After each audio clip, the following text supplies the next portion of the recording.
A woman left her work and vanished without a trace under strange circumstances. Police joined the search and quickly uncovered several chilling clues suggesting something terrible might have happened to her. But despite their efforts, the investigation dragged on for 25 long years, and only recently did an unexpected breakthrough finally reveal the shocking truth.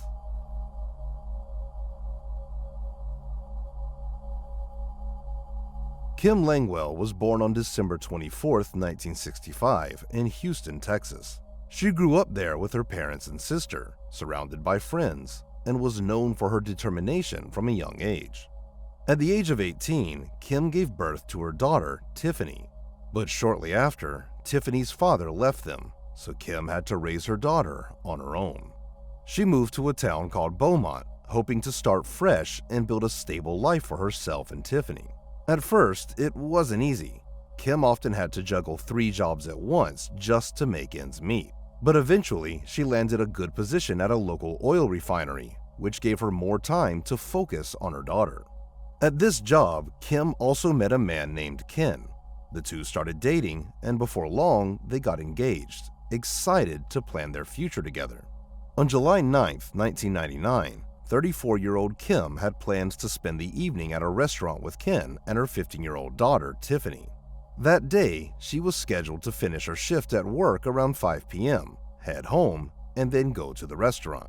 At around 5:15, Kim called Tiffany to tell her about those plans. She also mentioned that she had some things to do before heading home and might be a little late. By 6:30, Ken arrived at her house, but Kim, for some reason, still wasn't there. He and Tiffany tried calling her, but she didn't answer, which was quite unusual for her. As the hours passed with no sign of Kim, Ken became increasingly worried. Finally, at around 10 p.m., he decided to search for her. He drove along the route Kim would have taken from work to home, checked local stores, and stopped by other places she might have been. But there was no trace of her anywhere.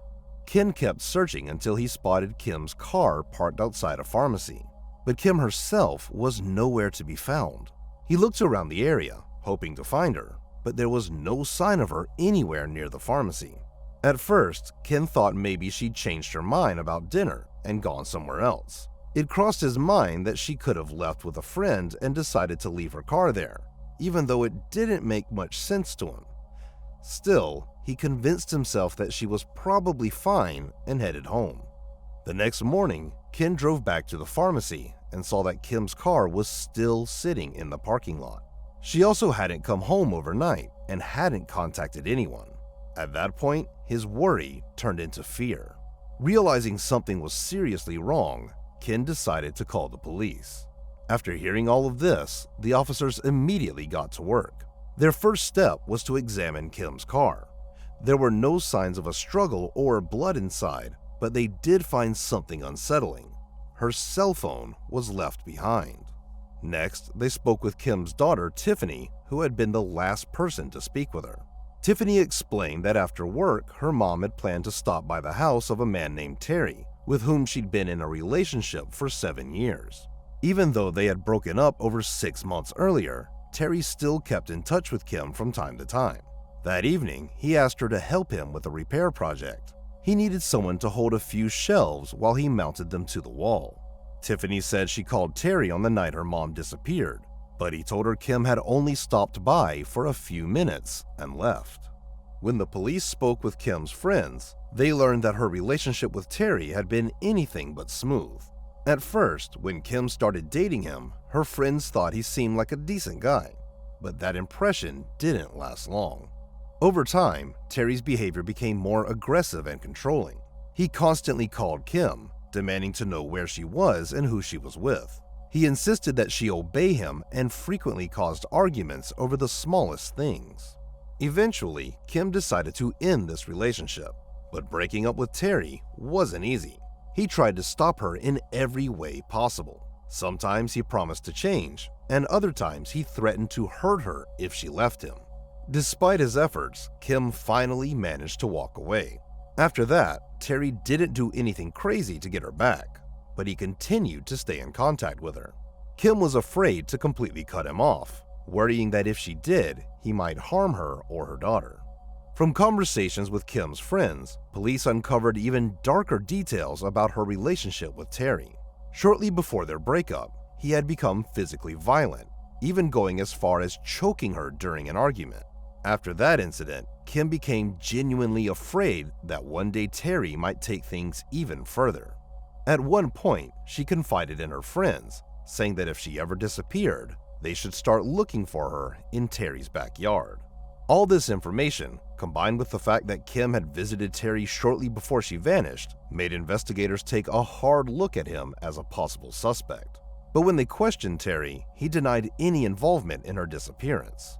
He told police that Kim had only stopped by for a few minutes to help him mount the shelves and left. Terry also claimed that about 4 hours after Kim's visit, he went to a local bar and spent the rest of the evening there.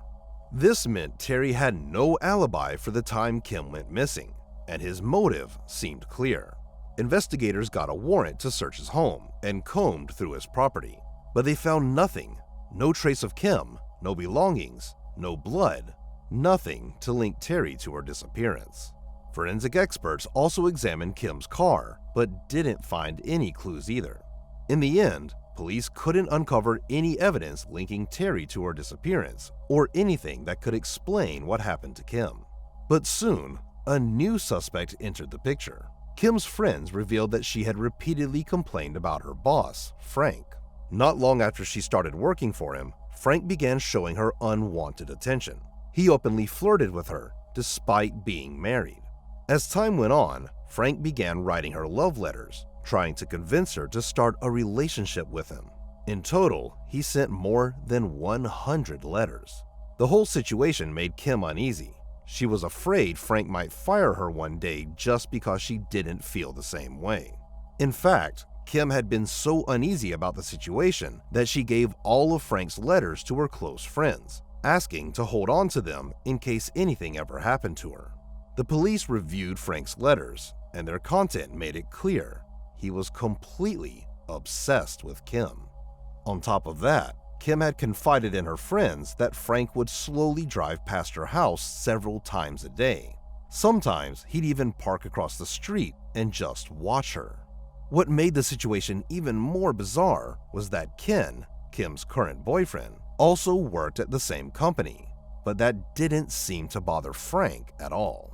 Given all this, investigators began seriously considering Frank as a suspect. Kim had vanished shortly after leaving work, and Frank had more than one motive for doing something like that. First, his obsession with her could have escalated to the point where he decided to abduct her. Second, he may have feared that Kim might expose him, either to their employer or to his wife. Either scenario could have caused him serious trouble, giving him a strong reason to silence her. The police decided to question Frank, but he claimed he didn't have any strong feelings for Kim, describing it as nothing more than a fleeting crush that had long passed. He also denied writing her any letters, despite the fact that investigators had all of them in their possession. Frank's behavior struck the detectives as odd, and they weren't quick to take him at his word. He also claimed to have an alibi, but that raised even more questions. Frank provided a receipt from a store showing he'd been there at 6:56 p.m. However, in theory, he still had enough time to abduct Kim before that. Later that evening, Frank hosted a poker game with some friends, who confirmed he was with them during that time. But there was still a window of over an hour between the time Kim left work and when Frank's alibi kicked in, a period for which he had no explanation. Despite their efforts, the police couldn't find any evidence linking Frank to Kim's disappearance, so they shifted their focus to other potential leads.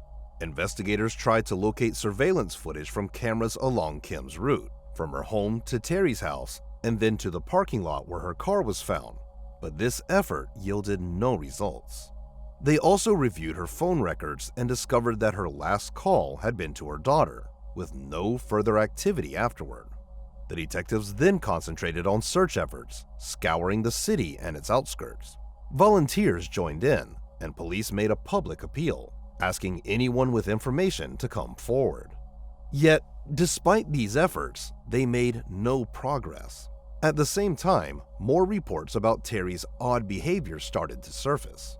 Just days after Kim's disappearance, her sister decided to confront him at his home, as both she and the rest of Kim's family strongly suspected him. However, Terry appeared not only indifferent to Kim's fate, but went as far as openly mocking her relatives, showing no sign of concern for the missing woman. Another interesting observation came from Terry's employees. He owned a small business, and his office was located on his property, so his workers frequently came by. One of them reported that on the day Kim disappeared, he arrived at Terry's house around 5:50 p.m., and Kim's car was parked outside. However, he didn't see Kim herself. Considering that Kim had left work around 5:15 p.m., this raised some serious questions. Terry had claimed that she only stopped by for a few minutes, but his employee's account clearly contradicted that. Soon after, the police received another lead. Multiple witnesses reported seeing a tow truck owned by Terry near the parking lot where Kim's car was eventually found. According to them, the tow truck was there at around 6:45 p.m., which didn't align with Terry's alibi of being home all evening. Despite these suspicious details, there still wasn't any solid evidence linking Terry to Kim's disappearance. Investigators kept searching for more clues, but ultimately, the case would drag on for years. Kim's family never stopped believing that Terry was responsible for her disappearance, and by then, no one held out hope that she would be found alive. Her sister also told police that Terry continued acting strangely. At one point, he called them and said he was planning to take a polygraph test to clear his name, but then he casually added that he would probably fail it. On top of that, Terry occasionally called the family to ask if they had heard from Kim, as if she had simply gone away for a while instead of vanishing without a trace. And if that wasn't unsettling enough, someone had been calling Kim's relatives for years, only to stay silent on the other end of the line. The family was convinced Terry was behind it, but once again, the police couldn't find anything to tie him to Kim's disappearance. 3 years later, another strange incident involving Terry raised suspicions again. He approached Tiffany on the street and started asking if she had heard anything from her mother. Kim's sister stepped in and told him to leave. In response, Terry said something like, "Aren't you curious about which polygraph question I failed?" It was the one where they asked if I killed Kim. Kim's family immediately contacted the police again, but their response was the same. Without solid evidence, they couldn't confirm Terry's involvement. From that point on, the case completely stalled. 8 years later, investigators reopened it and reviewed everything from scratch, but it led nowhere.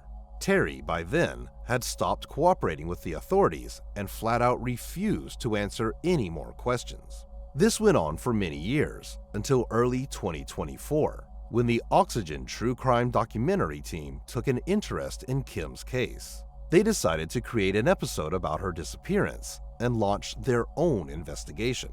They interviewed Kim's friends and family before turning their attention to the two main suspects, Frank and Terry. Frank agreed to answer all their questions, but even 25 years after Kim's disappearance, his behavior was still quite unusual. He continued to deny ever pursuing Kim romantically or writing her love letters. Once again, he insisted he had nothing to do with her disappearance. With little progress, the team shifted their focus to Terry. Unlike Frank, Terry refused to speak with them. But they didn't give up and decided to confront him in person. When they arrived at his house, Terry saw them through a window and immediately ran out the back door, apparently trying to escape in his car. Unfortunately for him, the crew blocked his path, leaving Terry no choice but to answer their questions. He claimed he hadn't seen them and wasn't trying to run, even though his actions suggested the opposite. Terry then insisted he had no reason to harm Kim, saying he wasn't bothered at all by her leaving him. This directly contradicted what Kim's friends and family had told investigators. She had often mentioned threats and erratic behavior from Terry. Things took an even stranger turn when Terry began contradicting his own original statements. Initially, he told police that Kim had stopped by to help him put up shelves. Now, he claimed she'd only come to pick up the rest of her belongings from his house. The contradiction caught the attention of investigators, prompting them to reopen the case. After the documentary aired, prosecutors decided to take a bold step. They prepared to charge Terry with murder. Even though they still lacked solid evidence tying him directly to Kim's disappearance, almost no one doubted his involvement by this point. Investigators hoped that during the trial, new evidence would surface or that the jury would find Terry's suspicious behavior enough to convict him. However, just as prosecutors were finalizing their case, something unexpected happened. A witness came forward after watching the documentary, and their testimony changed everything. According to this individual, Terry had once told him that he had killed his ex-girlfriend and buried her body on his property. With this new information, police secured a warrant to search Terry's property and arrived with a team of forensic experts. For days, dozens of people combed through the area using high-level ground-penetrating radars. Finally, they made a breakthrough. The radar revealed a section of the concrete floor beneath Terry's bedroom that was about the size of a human body. Oddly, pieces of rebar had been cut out of this spot, even though the rest of the foundation was fully reinforced. Investigators began digging and soon uncovered a blanket buried in the ground. Inside, they found human remains. They were sent to forensic experts who quickly confirmed what everyone had already suspected. The remains belonged to Kim. Right after this discovery, Terry was arrested and charged with murder. With Kim's body now found beneath his bedroom, the prosecution finally had the evidence they needed to secure a conviction. As of now, 67-year-old Terry remains in jail awaiting his trial, which is scheduled for the spring of 2025.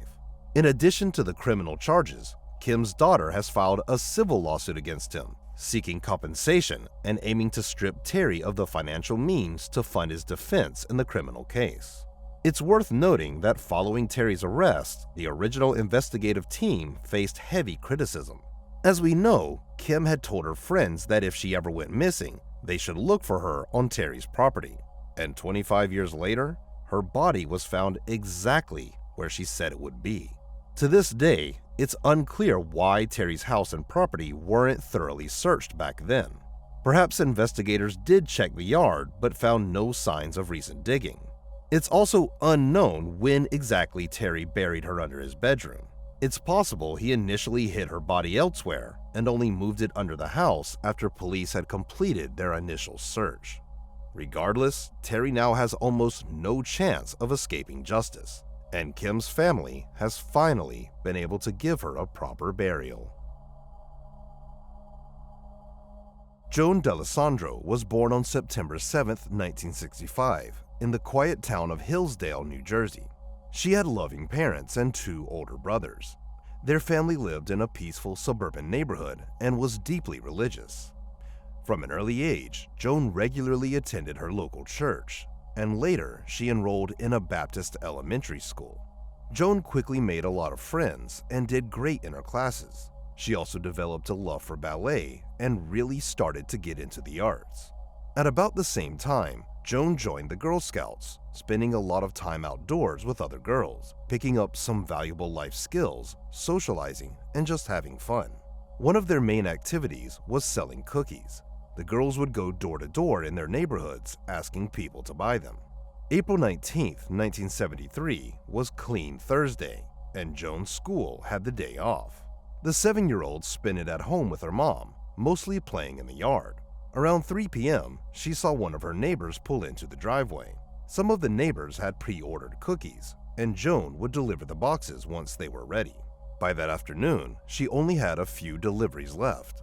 So, without wasting any time, Joan ran inside, grabbed a few boxes, and headed out. She told her mom she'd be back in a few minutes. But as time passed and Joan didn't return, her mom started to worry. At first, she assumed Joan might have bumped into some neighborhood kids and lost track of time playing with them. Their neighborhood was quiet and considered very safe, and back then, kids often played outside unsupervised. But when an hour passed and Joan still hadn't returned, her mom started to think something might be wrong.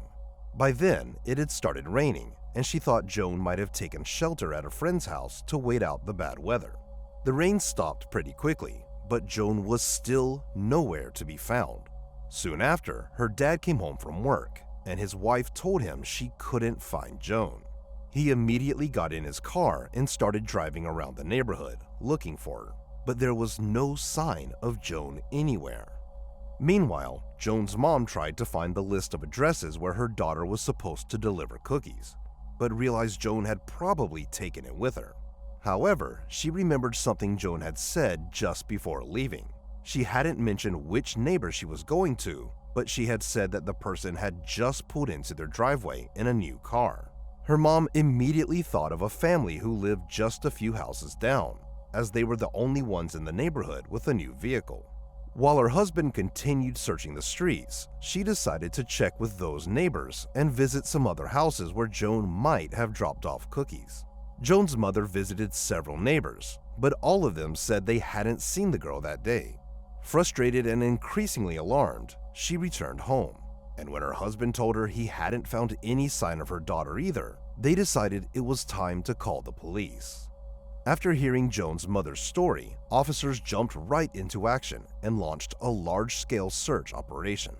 The local fire department joined in, sending out crews to help, while the police went door to door in a several-mile radius, hoping someone might have seen Joan or could point them in the right direction.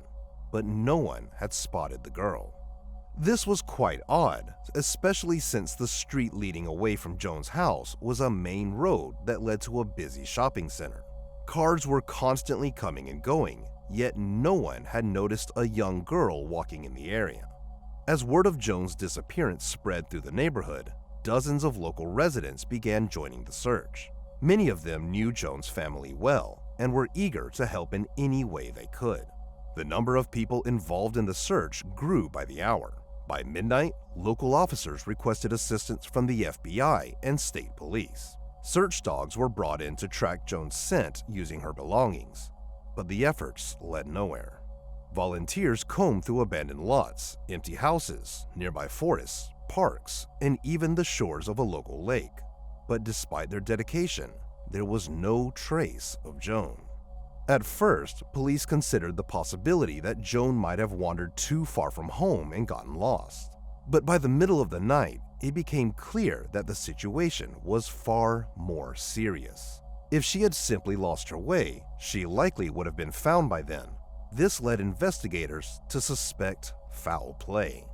Joan's mother dismissed any chance that her daughter had left somewhere voluntarily. Joan never wandered far from home without permission and always returned when she was supposed to. That day, she'd promised to be back in just a few minutes, so her mom was convinced something terrible had happened. Around 3 a.m., the police decided to take a break from the search and resume at sunrise. By morning, even more volunteers had joined in. It felt like the whole town had come together to look for Joan. Women who were home with their own children also found ways to help, preparing over 2,000 meals for the search teams throughout the day. Along with the local community, nearly every officer from the police department was involved, as well as about 250 firefighters from nearby towns and a few FBI teams. That day, searchers combed through every inch of the area. They entered every home, checked every yard, garage, shed, basically anywhere Joan could possibly be. But despite their exhaustive efforts, they found no trace of her. The search went on until one of the teams spotted a child's shoe less than a mile from Joan's home. It looked very much like the ones Joan had been wearing when she left the house. But that wasn't all. Near the shoe were several empty boxes of the same cookies Joan had been selling. Police immediately showed the shoes to Joan's mother, but the moment she saw it, she said it didn't belong to her daughter. On top of that, investigators examined the cookie boxes and concluded they had likely been there for several weeks. Eventually, some local residents came forward and identified the shoe. It belonged to their child. So this lead was ruled out, and investigators were back to square one. Despite their determination and the support of hundreds of volunteers, the day's search once again ended without answers. Meanwhile, the FBI began focusing heavily on the possibility of foul play. After speaking with Joan's mother, they learned that she had already visited all the neighbors where Joan might have delivered cookies. Each of them said that Joan had not come to their house, and there was no trace of the girl or the cookies anywhere.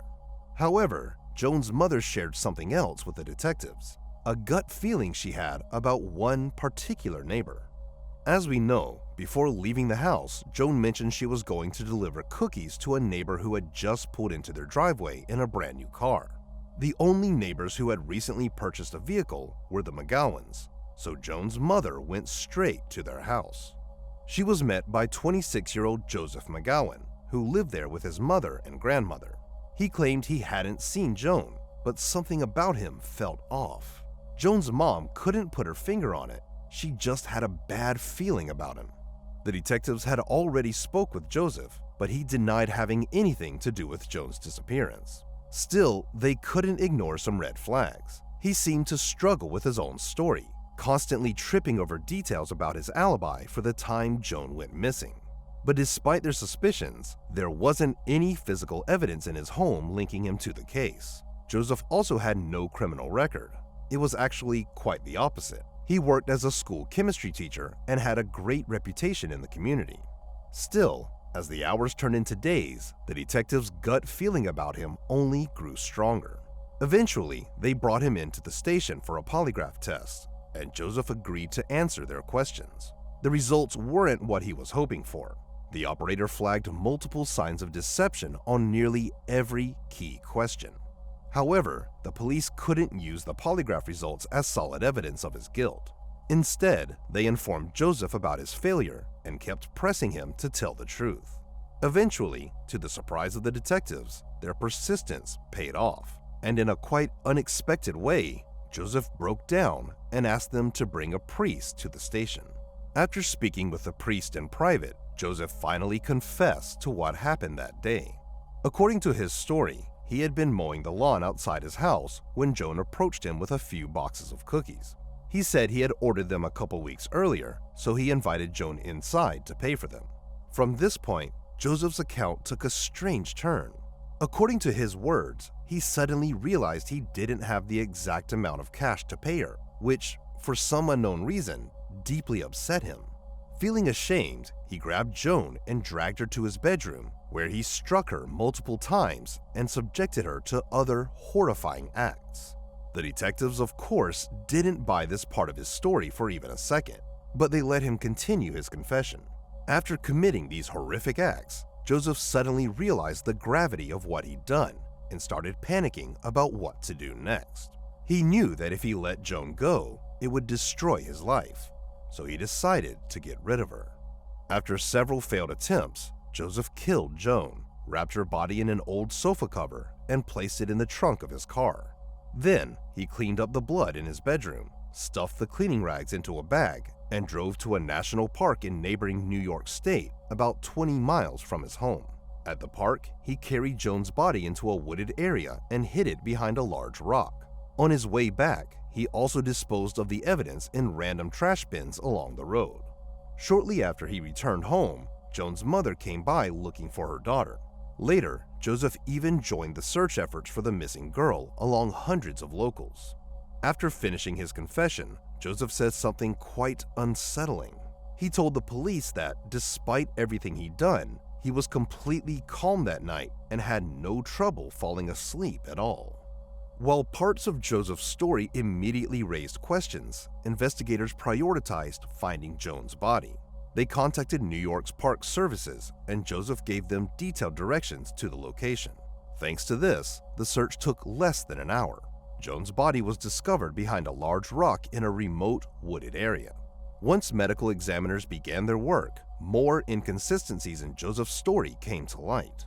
During his interrogation, Joseph insisted he didn't SA Joan, but forensic experts found undeniable evidence to the contrary. As for the rest, they did find numerous injuries and bruises, and his description of the cause of death aligned with reality. Another glaring contradiction in Joseph's account was the fact that Joan's body was completely unclothed.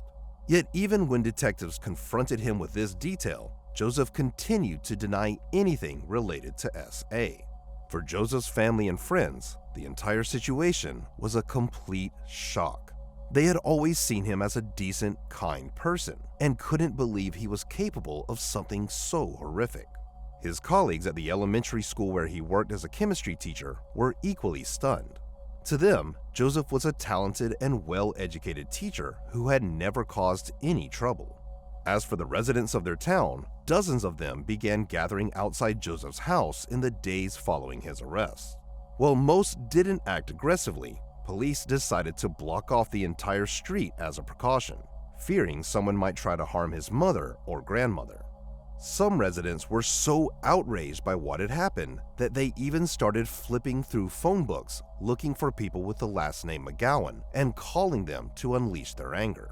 None of these individuals had any connection to Joseph, yet incidents like this became common. Several families even filed complaints saying these calls were making their lives unbearable.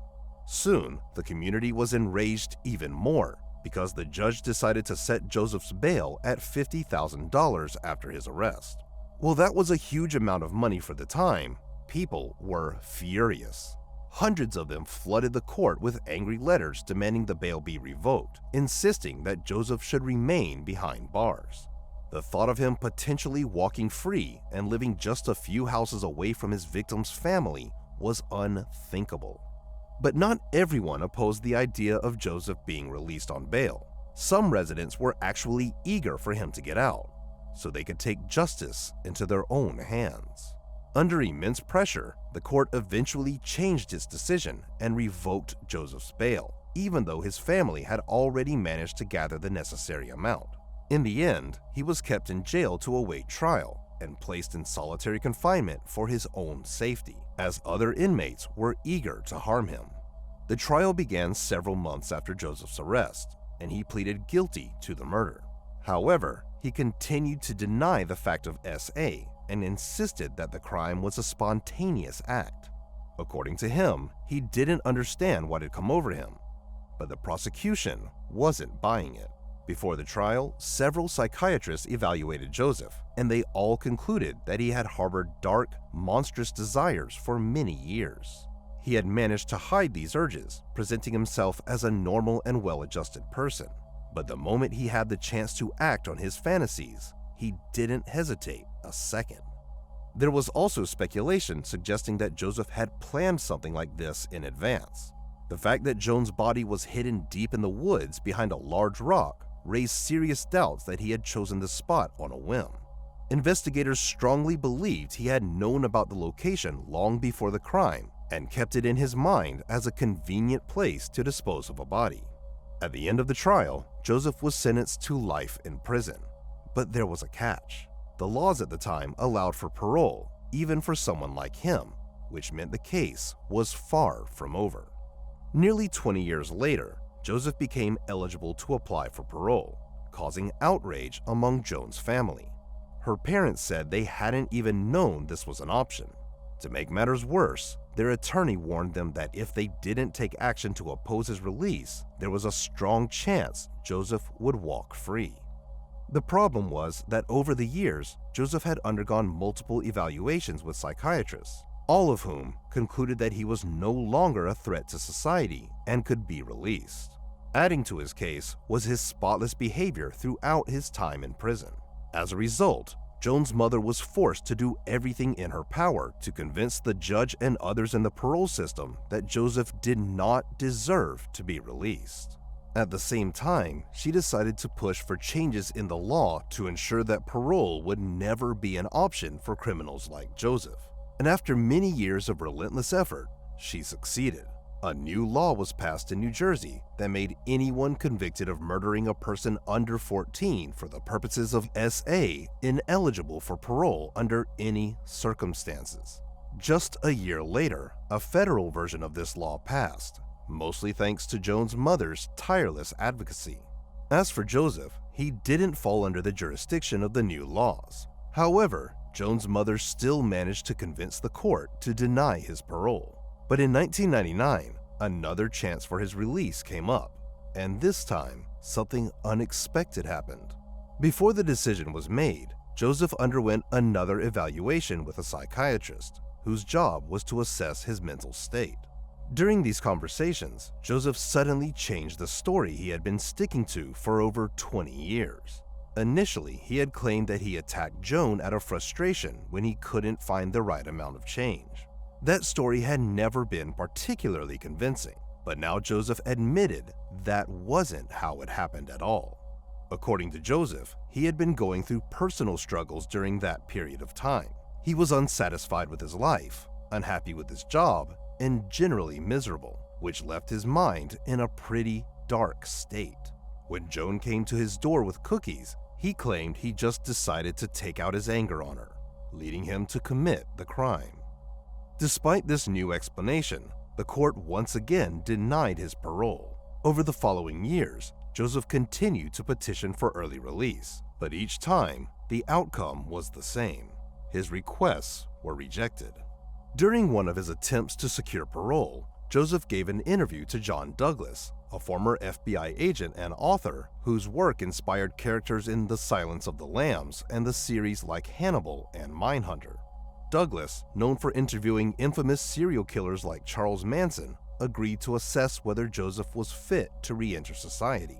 After their conversation, Douglas concluded that Joseph posed a significant danger to anyone around him, describing his uncontrollable urge to kill as deeply concerning.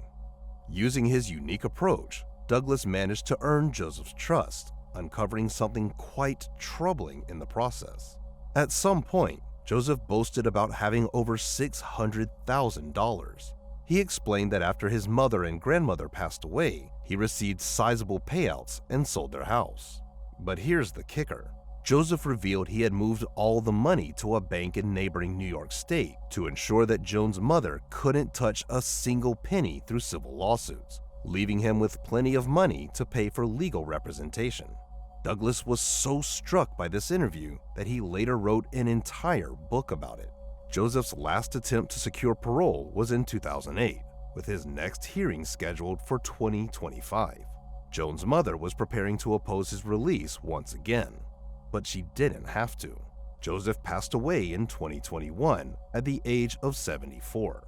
In the end, he spent most of his life behind bars and remained there until his death. As for Joan's mother, she continues her fight against criminals like the one that took her daughter. A few years ago, she successfully pushed to raise the age limit in her original law from 14 to 18 in New Jersey.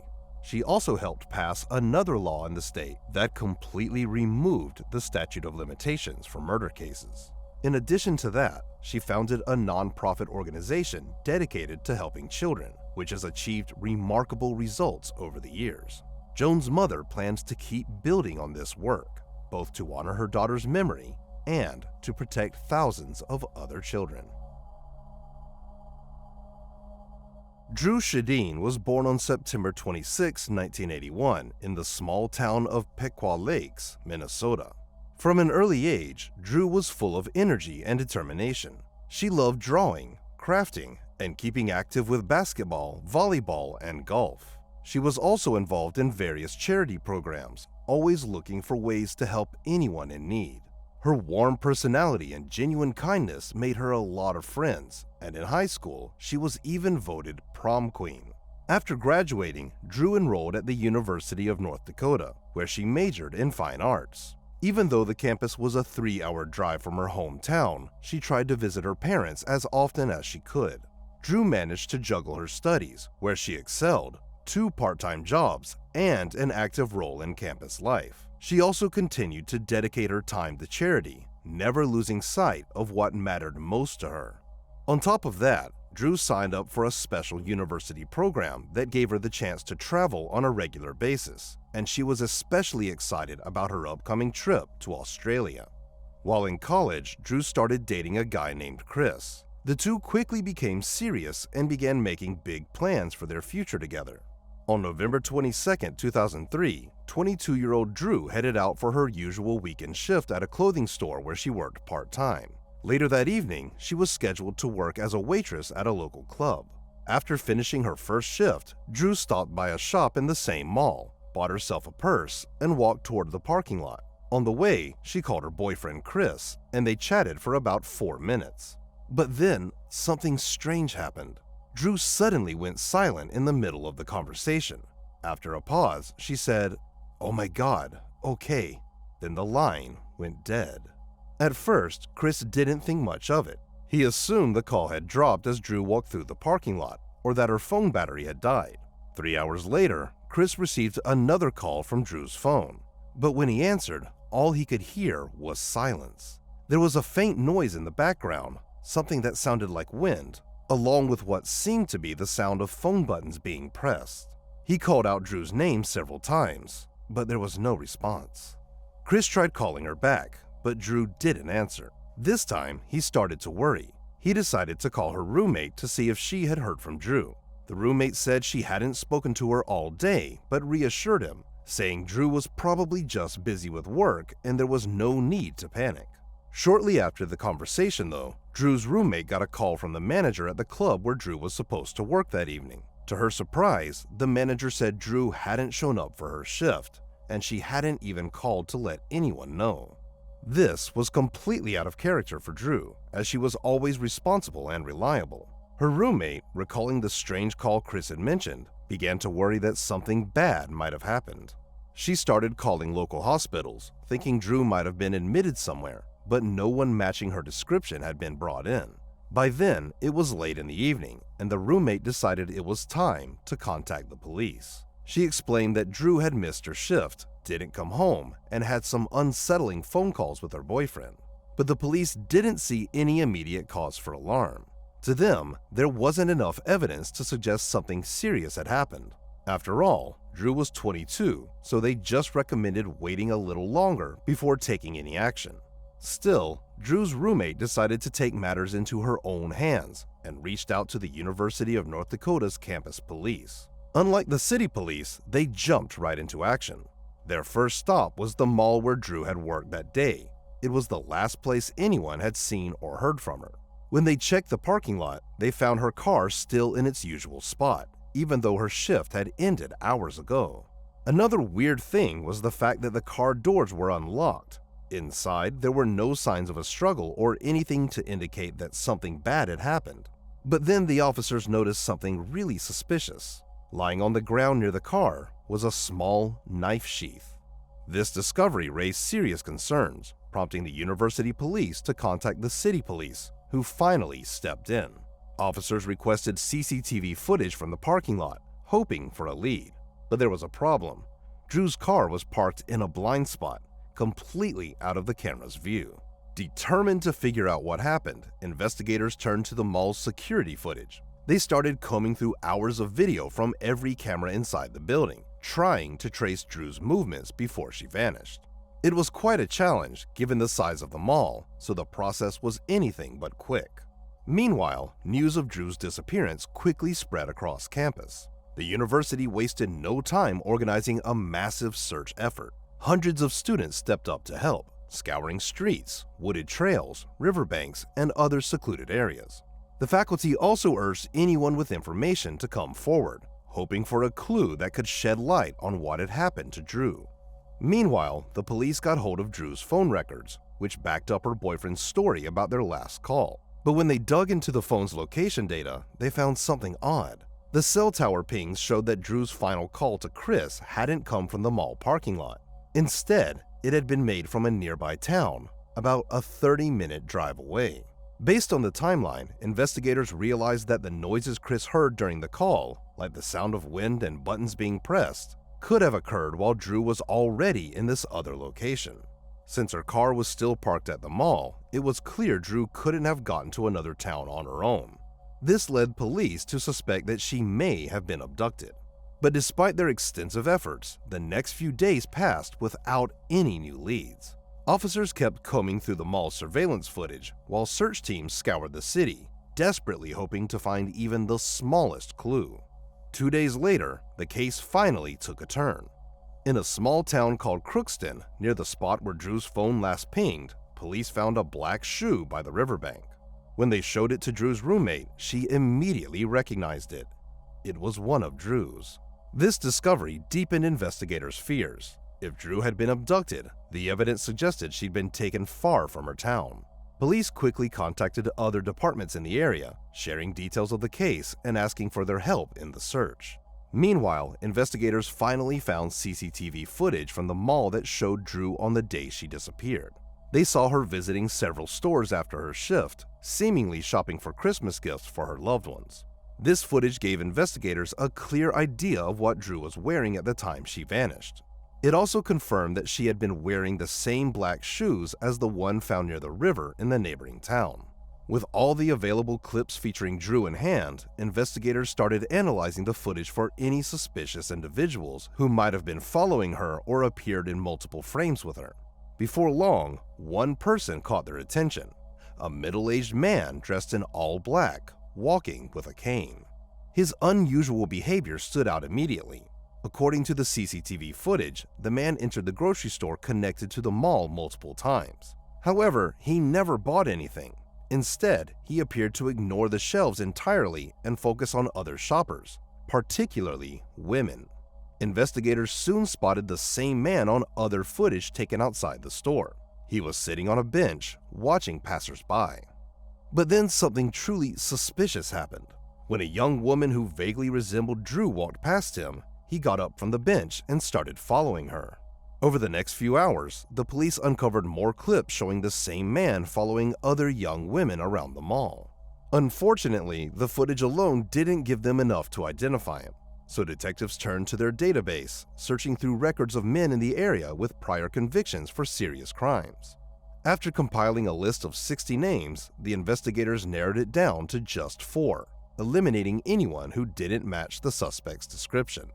From the remaining candidates, they identified one man who bore a striking resemblance to the figure in the mall footage: 50-year-old Alfonso Rodriguez. Rodriguez had an extensive criminal history and a troubled past. He had struggled with severe health issues since childhood, which made school and social interactions, especially with women, extremely challenging. For instance, one of his legs was shorter than the other, forcing him to rely on a cane to walk. Alfonso eventually turned to drugs, and at 21, he had his first run-in with the law. He attempted to assault a woman who had offered him a ride home. Once inside her car, he pulled out a knife and tried to attack her, but the victim managed to fight him off. Not long after, he attacked 2 more women in the same month. He was sentenced to 5 years of mandatory therapy and then released back into the community. That same year, Alfonso was arrested again, this time in suspicion of assault. However, the prosecution couldn't gather enough evidence for a conviction. Shortly after, he attempted to abduct another woman, stabbing her during the attack. This time, he was caught and convicted. Rodriguez was sentenced to 23 years in prison, but was released on May 1, 2003, just 7 months before Drew went missing. What's even more troubling is that he was placed under the supervision of his relatives, who themselves doubted whether he was ready to return to society. Following his release, Alfonso moved in with his mother in Crookston, the very town where Drew's shoe had been discovered. Given all of this, detectives were almost certain Alfonso was connected to Drew's disappearance. On the 4th day of the investigation, they brought him in for questioning. Alfonso admitted he had been at the mall, but insisted he had nothing to do with the abduction. He claimed he was there to watch a movie at the theater inside the mall. He even named a specific film, but when investigators checked his story, they discovered that the movie wasn't playing, not just at that theater, but nowhere in the entire town. Realizing Alfonso had lied, the police asked to search his car. Surprisingly, he agreed without requiring a warrant. Inside, they found a receipt from a store showing he had purchased a pocket knife. When detectives looked into the knife's model, they determined that the sheath found near Drew's car was an exact match. But that wasn't the most alarming discovery. The knife itself was also in Alfonso's car, submerged in a bottle filled with cleaning solution. When forensic experts examined Alfonso's car, they discovered traces of wiped blood. They managed to extract a DNA sample, which was then compared to DNA taken from Drew's toothbrush. It was a perfect match. On top of that, they found a woman's shoe in his car and another knife. This one hadn't been soaked in cleaning solution. When they tested it, they discovered traces of blood on the blade. DNA analysis confirmed it was Drew's. By December 10th, with all the evidence in hand, Alfonso was arrested and charged with kidnapping and suspected murder. However, despite how damning the case against him seemed, detectives still had no idea what had actually happened to Drew, or where she was. Alfonso refused to confess, so police focused all their efforts on finding Drew. They appealed to the public for help, brought in even more volunteers, and concentrated their search on Crookston and the surrounding areas. But despite their best efforts, months went by with no results. Heavy snowfall that winter made the situation even worse, as search teams were unable to access remote areas. By early March, 3 months after Drew disappeared, preparations began for Alfonso's trial, and he pleaded not guilty before the judge. At this point, almost no one believed Drew was still alive, but with all the evidence they had, prosecutors were confident they could secure a conviction. Meanwhile, police pressed on with their search. As spring arrived and the snow started to melt, they were finally able to explore previously inaccessible areas, like forests, open fields, and bodies of water. This continued until April 17th, when investigators received the sad but expected news. Drew's body had been found a few miles west of Crookston, submerged in the local river.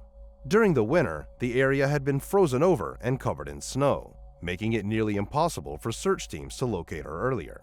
But as soon as the snow fully melted, her body was quickly discovered. Medical examiners found bruises, knife wounds, and evidence of SA on her body. As for the cause of death, they couldn't reach a definitive conclusion. Along with the stab wounds, there were signs of strangulation, but there was also a possibility that she died from exposure to the cold after being left in that location. It was determined that Drew had likely died about 3 hours after she was abducted. Now that the police had found Drew's body, the prosecution had one final task: to ensure the killer faced justice. Since the abduction occurred in North Dakota, but the murder took place in neighboring Minnesota, the case fell under federal jurisdiction. This meant Alfonso could face the death penalty, even though capital punishment was banned in both states. Despite this, the governor of Minnesota publicly supported the possibility of a death sentence, though many residents of his state opposed it.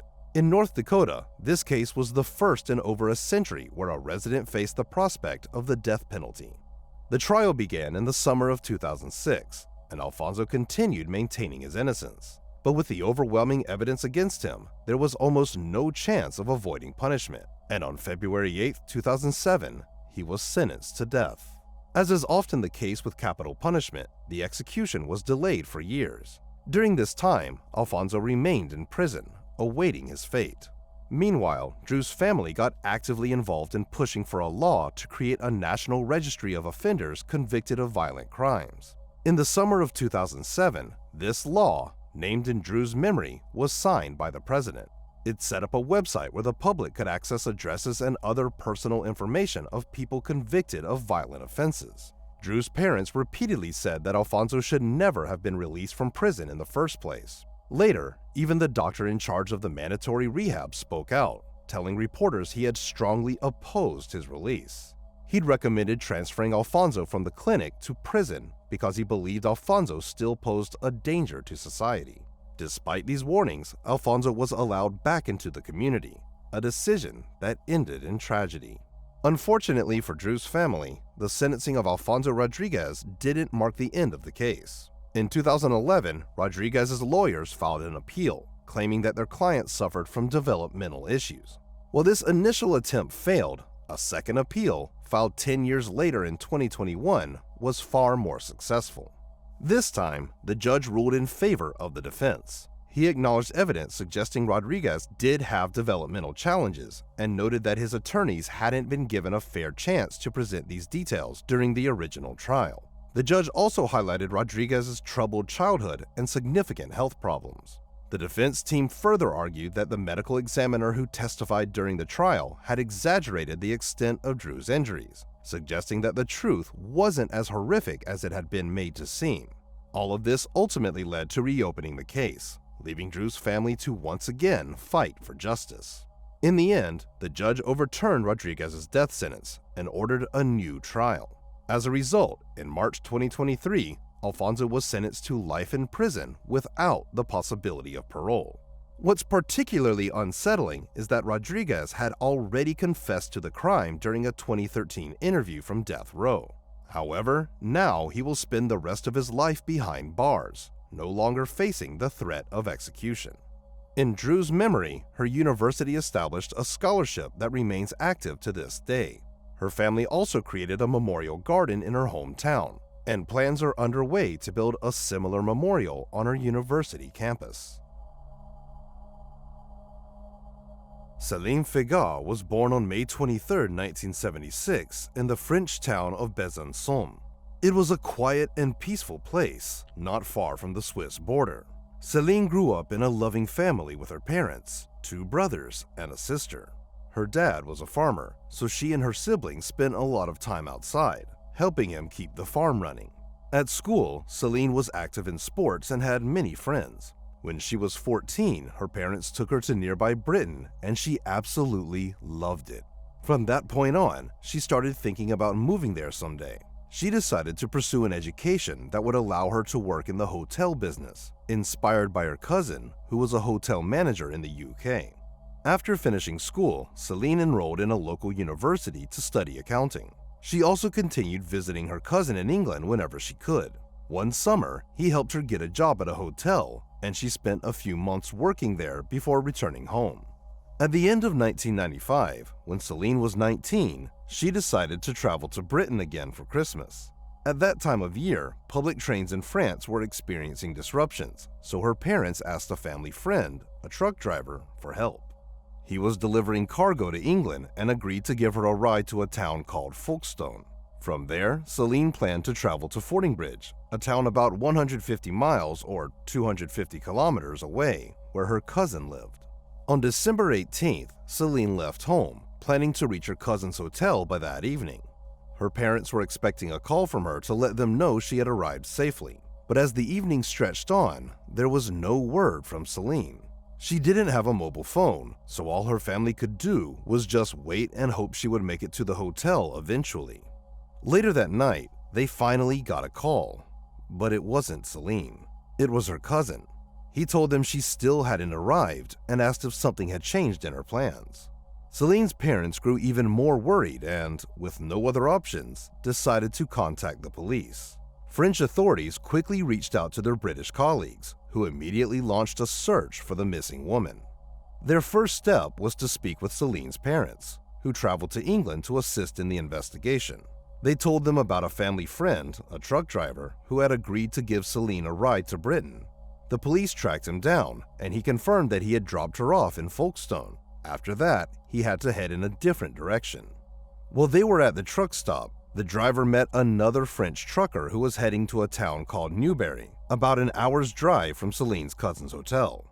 This second driver agreed to give Céline a lift, and investigators managed to locate him as well. He told the police he had dropped Céline off at a truck stop in Newbury. She had tried using a payphone there to call her cousin and ask him to pick her up, but for some reason, she couldn't get through. By that time, it was already 4:30 p.m. The driver told Céline she could take a train to her cousin's town, but there was a problem. The nearest station was a few dozen miles away, and he couldn't take her there since he had to deliver his cargo in a different direction. He still wanted to help, so he started asking other truckers in the parking lot if anyone could give Céline a ride. The first driver he asked turned him down, saying he was planning to rest before his next trip. But the second trucker agreed. He said he was heading to Salisbury, just about a 30-minute drive from Céline's cousin's town. He even mentioned she could probably catch an 8 p.m. bus from there. With no other options left, Céline went with the third driver. And that's where her trail disappeared. Detectives tried to track this man down, but they didn't have enough solid information to identify him. The second driver, who had handed her over, couldn't recall the license plate number and only remembered that the truck was a white Mercedes. He also provided a description of the man. He was around 35 years old, had short blonde hair, and a beard. The second driver also mentioned that something about this man struck him as suspicious. There was something unsettling about his behavior, but he still let Céline go with him because, at that point, she simply had no other choice. Police began to suspect that the third driver might have been involved in Céline's disappearance. Using the witness's description, they created a composite sketch and shared it with the local media. As for the first two drivers, investigators thoroughly checked their alibis and found solid evidence proving they had been in other locations at the time. Detectives soon uncovered a troubling detail that made them even more suspicious of the third driver. Remember how he told Celine she could catch an evening bus to her cousin's town from Salisbury? Well, it turned out that no such bus existed. Investigators wasted no time getting the word out about Celine's disappearance. They shared her story, along with the suspect's composite sketch, through newspapers and TV. The case quickly grabbed national attention in both Britain and France. It was just days before Christmas, and the disappearance of a young woman during the holiday season struck a chord with the public.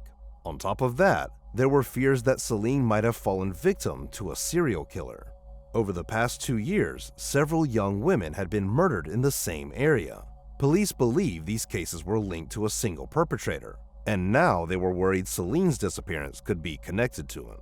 As a result, the local police launched a full-scale search. Over 100 officers were assigned to the case, along with helicopters and even an airplane to scan the area from above. They concentrated their efforts along the route the third driver was believed to have taken with Celine. But despite all their efforts, they found no trace of her. Unfortunately, the first week of the search yielded no results. Both the police and Celine's family made numerous public appeals, urging anyone who might know something about her whereabouts or the driver himself to come forward. But every lead they followed quickly turned into a dead end. This went on for over a week, until the morning of December 29th, when police received a chilling call. A man driving near the town of Worcester had pulled over to adjust his windshield wipers. While walking along the roadside, he noticed something odd partially covered by snow. Curious, he went closer and, to his horror, realized it was a human body. Shaken, he immediately rushed home and called the police. Officers arrived at the scene and found the body of a young woman, but at first they couldn't identify her. Initially, they thought it might be the remains of a local woman who had disappeared after leaving a nightclub, but the theory was quickly ruled out. It wasn't until the following day, December 30th, that police confirmed the body was Celine's. Her cousin was brought in to identify her, sparing her parents the heartbreaking task of doing it themselves. Police quickly noticed one important detail. The highway where Celine's body was found was almost in the opposite direction of where she had been heading. This only strengthened their theory that the truck driver who had given her a ride was likely responsible for her murder. All of Celine's clothing and personal belongings were missing, and officers found no trace of them near the site where her body was discovered. The autopsy revealed multiple bruises and abrasions consistent with heavy blows, as well as evidence of strangulation. Medical examiners also found signs of SA on Celine's body, but there was no biological material that could lead them to the perpetrator. One chilling detail stood out. The examiners determined that Celine's body had likely been left by the roadside only about 24 hours before it was found. With 11 days having passed since her disappearance, detectives speculated that the killer may have kept her alive for most of that time, or even transported her body with him. The second driver who had helped Celine mentioned that the suspect's truck was equipped with an industrial freezer, which suggested the killer could have preserved her body at low temperatures for days. Despite all this, the police still had no solid leads on the driver's identity. However, a conversation with Celine's parents revealed an intriguing detail.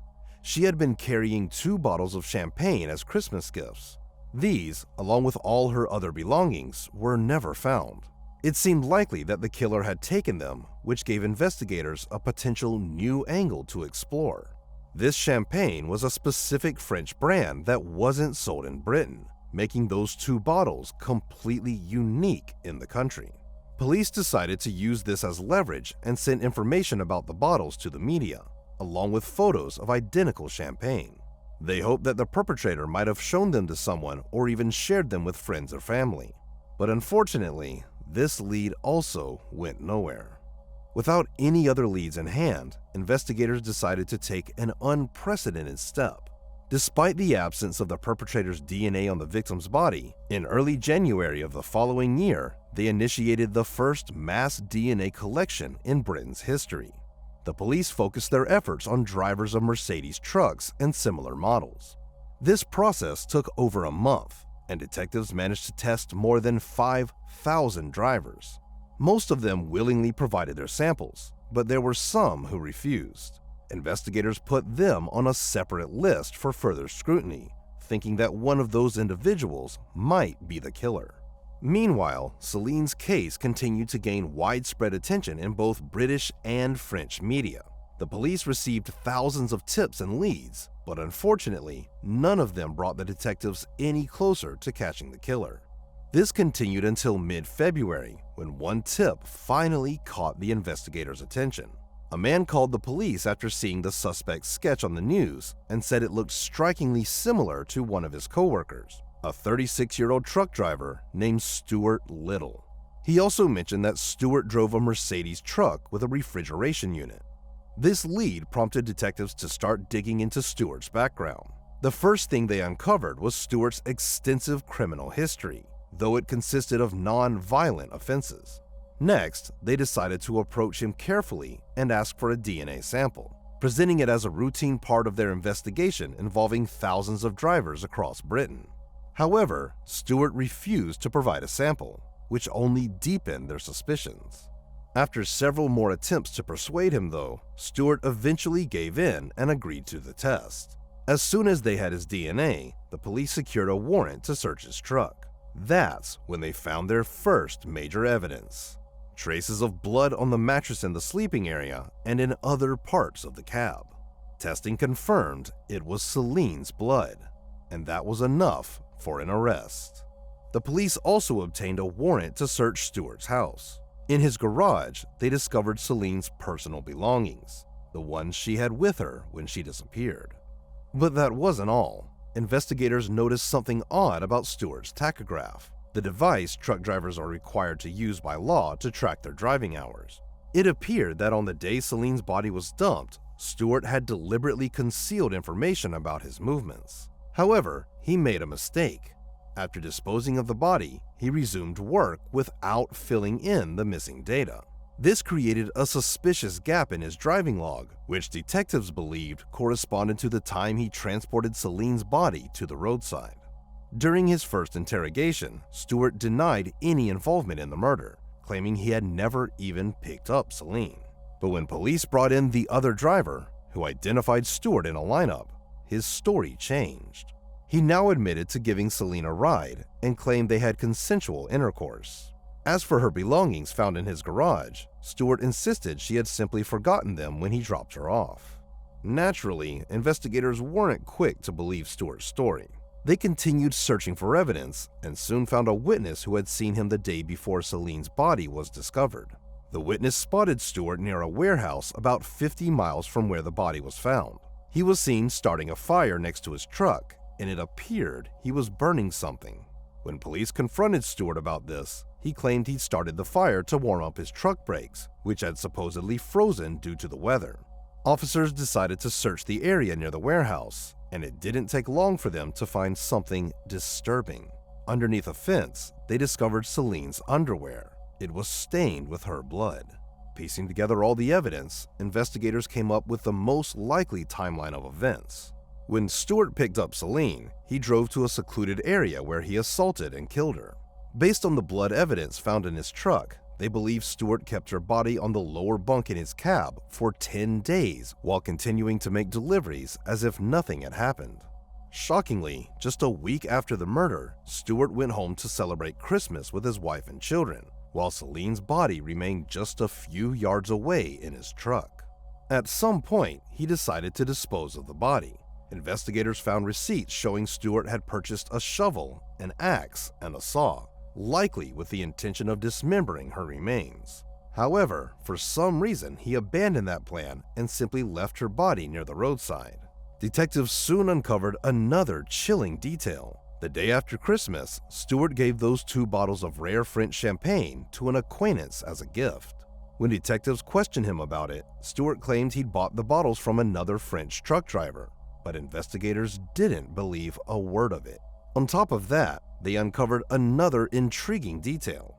Stewart had always worn a beard, but he completely shaved it off after the murder, right around the time the suspect's sketch started appearing in the news. They also figured out why Celine couldn't reach her cousin when she tried to call him from a payphone. It turned out that the UK had recently changed its phone codes, and Celine had his number written down with the old code in her notebook. Unaware of this update, she dialed the outdated number, and her call never went through. For Stewart's family, friends, and coworkers, these revelations were a complete shock. To them, he had always seemed like a devoted family man and a reliable friend.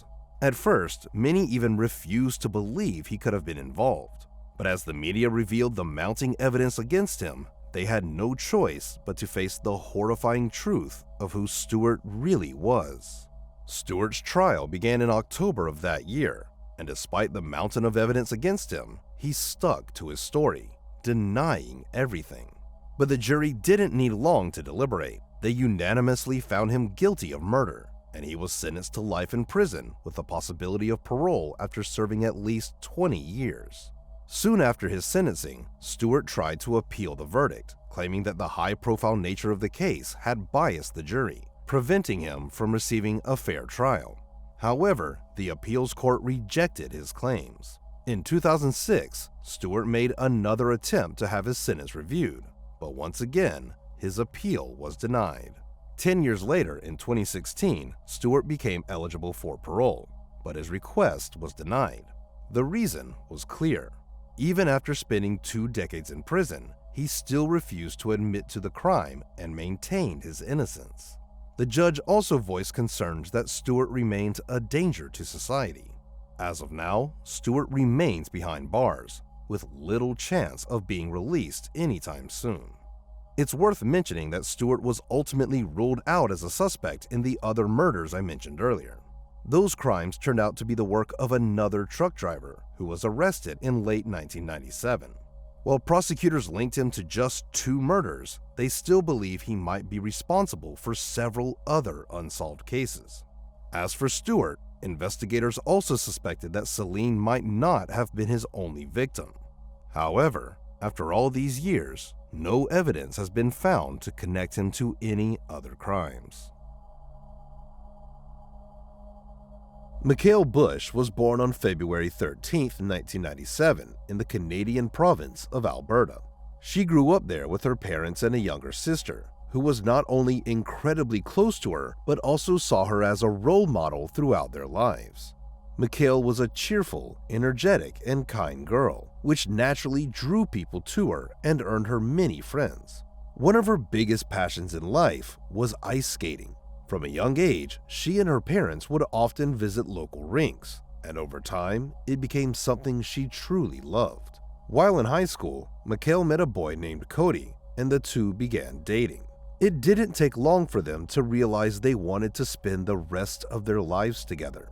So, after graduation, they started planning their future as a couple. After finishing school, Mikhail got a job at a charity organization that supported people with disabilities. She quickly grew passionate about the work and decided to pursue a career in healthcare so she could continue helping those in need. In 2017, Mikhail enrolled in a local college and earned her nursing degree. After graduating, she returned to her job at the charity center. But shortly after that, something else happened. Mikhail found out she was pregnant. She and Cody were over the moon with joy, and following the happy news, Cody proposed to her in the middle of a rink. In 2020, they welcomed their son, Noah, and began building their life together as a family. Cody worked in pipeline construction, which meant he was constantly traveling across Canada. It was quite tough. His wife and newborn either had to move around with him or spend weeks without seeing him. But in 2021, he got a new job that finally let him stay in one place. With this new job, the family moved to a small town called Hinton. It was a fairly remote area, but for the first time, Cody's work no longer required constant travel, and they could finally settle down and spend more time together. In early September 2021, Mikhail and Cody moved into their new apartment in a residential complex on the outskirts of town. At the time, Mikhail was 24 years old, and their son Noah was just 16 months. The family was thrilled with their new home, surrounded by nature, parks, and a sense of peace and quiet. On September 16th, Cody left for work as usual, while Mikhail stayed home to take care of their son. His shift ended around 6 p.m., and he headed back, looking forward to spending the evening with his family. But to his surprise, neither Mikhail nor Noah was home. Cody checked every room, looked out into the yard, but there was no sign of them. At first, he thought Mikhail might have taken Noah for a walk to one of the nearby parks. But then he noticed something odd. Their son's stroller was still inside the apartment, which meant Mikhail couldn't have gone far with him. Then Cody noticed something even more unsettling. On the kitchen table, there were plates with half-prepared food, as if Mikhail had started making lunch, but suddenly stopped and left the house. Cody started to seriously worry and decided to check the nearby parks and playgrounds, thinking Mikhail and Noah might be there. But after searching everywhere, he couldn't find them and returned home. Hoping for answers, he began calling family and friends, thinking someone might have picked them up. That would have explained why Mikhail hadn't taken the stroller, but no one had seen her that day. On top of that, Cody kept trying to call her, but Mikhail wasn't answering her phone.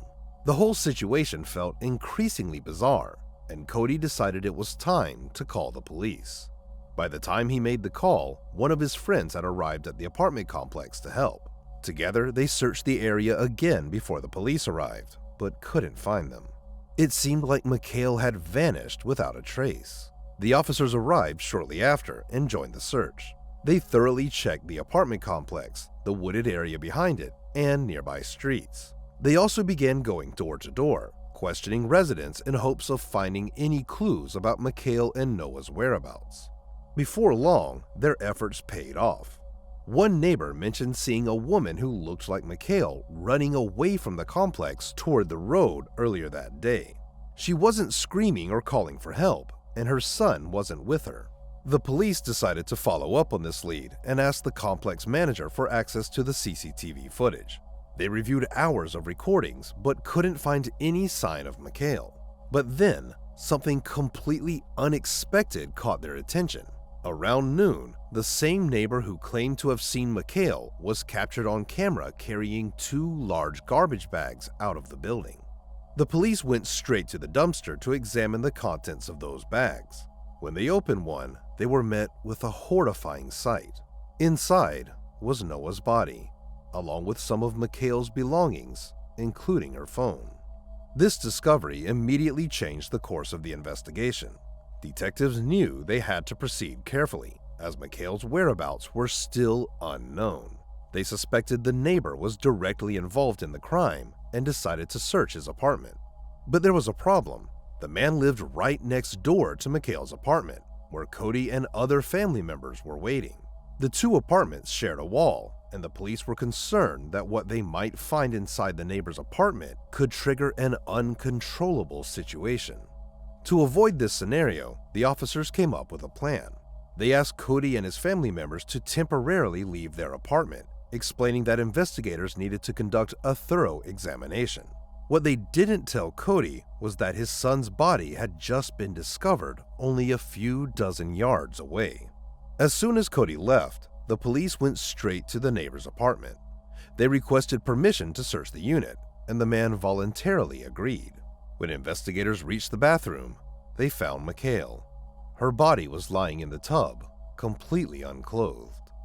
After this heartbreaking discovery, the neighbor, 53-year-old Robert Major, was immediately arrested, and detectives now had to piece together what had happened inside that apartment. While waiting for medical examiners to determine the exact causes of death, the police began looking into Robert's background, and what they found was truly shocking. Robert had an extensive criminal record spanning several decades. He had been charged more than 24 times, mostly for sexual offenses. But despite his repeated arrests, Robert had only served short prison sentences. During his time in custody, he was evaluated by multiple psychiatrists, and he openly admitted to them that he really enjoyed committing these acts and took pleasure in his crimes. With multiple expert evaluations on record, authorities knew for sure Robert was likely to reoffend. But instead of keeping him behind bars after his numerous crimes, he was released in 2016. The only measure the police took was to issue a public warning, informing the community about Robert and the threat he posed. Robert was also required to register in a special offender database. He was banned from living near women, children, schools, or playgrounds, prohibited from leaving his city, which was located about 190 miles from Hinton, and ordered to meet with a police representative on a regular basis. But these restrictions quickly became irrelevant. Canadian law basically removed individuals from the registry and lifted their restrictions if they went a year without committing another crime. Because of this, Robert fell off the radar of law enforcement several years before the tragedy. At some point, he moved to Hinton and settled in a residential complex filled with families and children.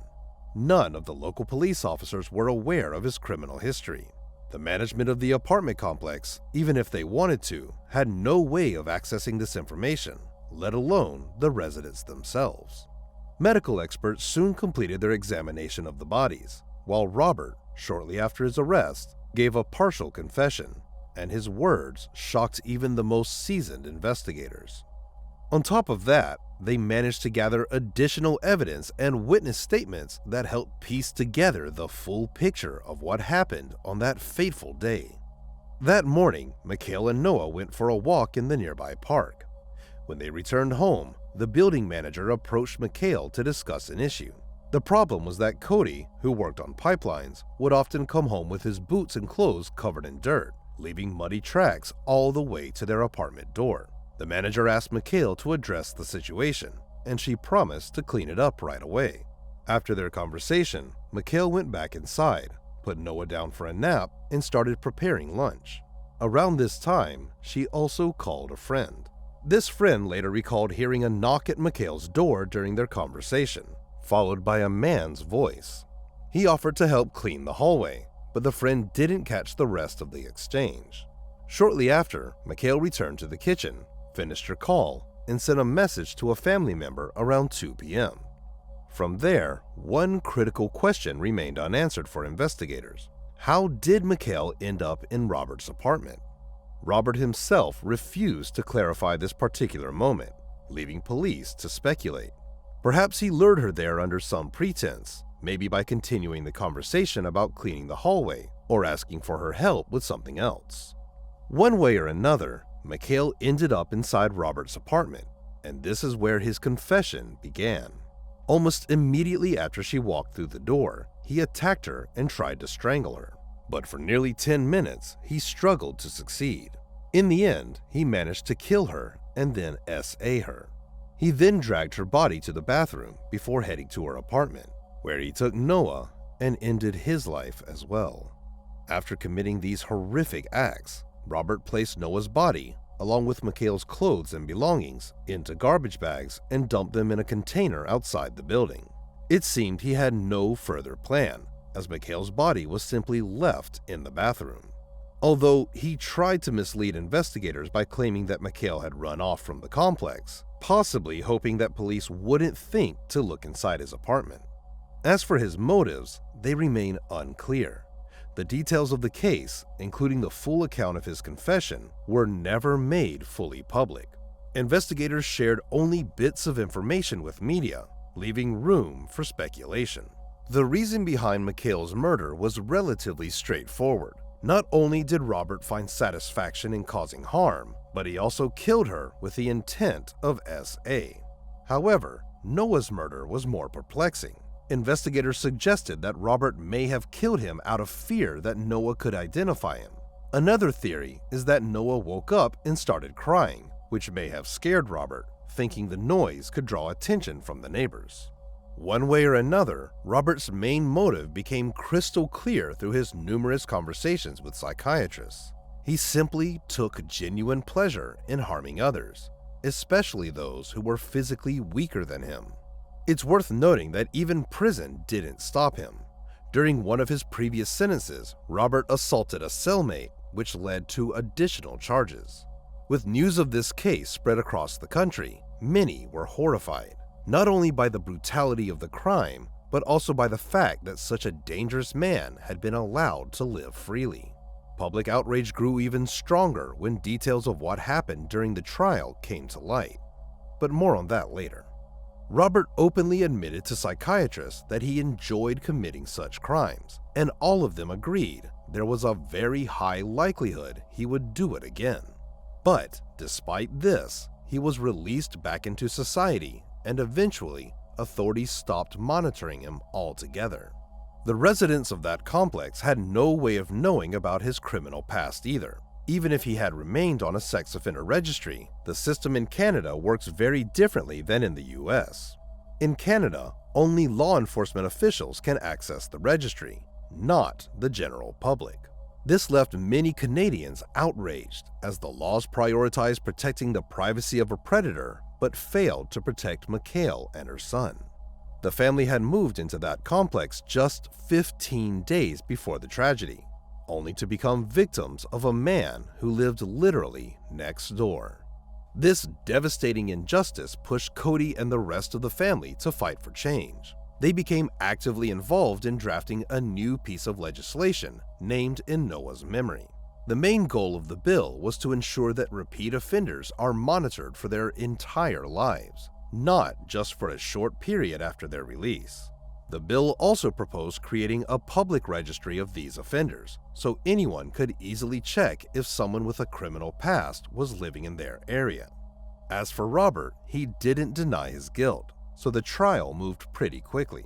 But before sentencing, his final statement shocked everyone and once again raised the question of why someone like him was ever released. He openly admitted that he should remain in prison for the rest of his life, because even he would fear what he might do if he were ever free again. At the same time, he claimed he still saw himself as a good person, despite everything he had done. In the end, Robert was sentenced to life in prison, but there was a catch. He would still be eligible for parole in 25 years. If he lives that long, he'll be 78 years old, and there's no guarantee he wouldn't still pose a threat to others, even at that age. As for the bill the victim's family is fighting for, progress has been frustratingly slow. Despite years of advocacy, the legislation still hasn't been passed, and it's unclear if it ever will be. Share your thoughts on this story in the comments section, and don't forget to press the like button if you enjoyed my video. Thank you for watching.